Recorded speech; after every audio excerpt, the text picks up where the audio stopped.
তো যেটা বলতেছিলাম সম্মানিত দর্শক, এটা দ্বিতীয় পর্ব, যে এই সিলেটের ভোলাগঞ্জে যে সাদা পাথর চুরি হয়, এটা ইটালিতে খুব সুন্দর একটা জায়গা। এখানে পাথরের এই নদীটা ছোট্ট একটা নদীটা পাথরের নদী, তো সব সাদা পাথর। তো যেটা বলতেছিলাম যে আসলে বাংলাদেশের সাদা পাথর যেভাবে চুরি হয়েছে, আমার কিউরিসি জাগে যে বাংলাদেশের খবর দেয়, সব চোরদেরকে ইটালি এখানে পাঠিয়ে দেয় যে সাদা পাথর চুরি করে নিয়ে যায়, কত নিতে পারে। হ্যাঁ দেখুন, সাদা পাথর আর পাথর, পাথর আর পাথর। দেখুন এভাবে যতটুকু যাব শুধু পাথরের রাস্তায়। হ্যাঁ, অনেক ভালো লাগলো এখানে এসে। তো আসলে যারা মিলানোতে থাকেন, যদি গ্রিল পার্টি করেন, এখানে 12 মাস গ্রিল পার্টি করতে পারবেন, গ্রিল করতে পারবেন।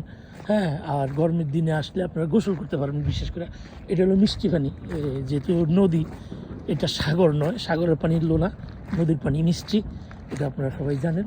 তো আসলে এখানে আসতে পারবেন। অনেক সুন্দর এই বিচ্ছিন্ন এলাকা, ওই পাশে ফরেস্ট এরিয়া। অবশ্যই ফরেস্ট এরিয়াগুলো আমি একটু জুম করে দেখাই আপনাদেরকে। হ্যাঁ, এখানে হরিণ আছে, বিভিন্ন পাকালিদের কলরব আছে, দেখতে ভালোই, মোটামুটি অপূর্ব অপূর্ব অপূর্ব সুন্দর। তো আসলে আমরা যারা ইটালিতে থাকি, আমরা মনে করি যে শুধু ইট পাথরের নগরী।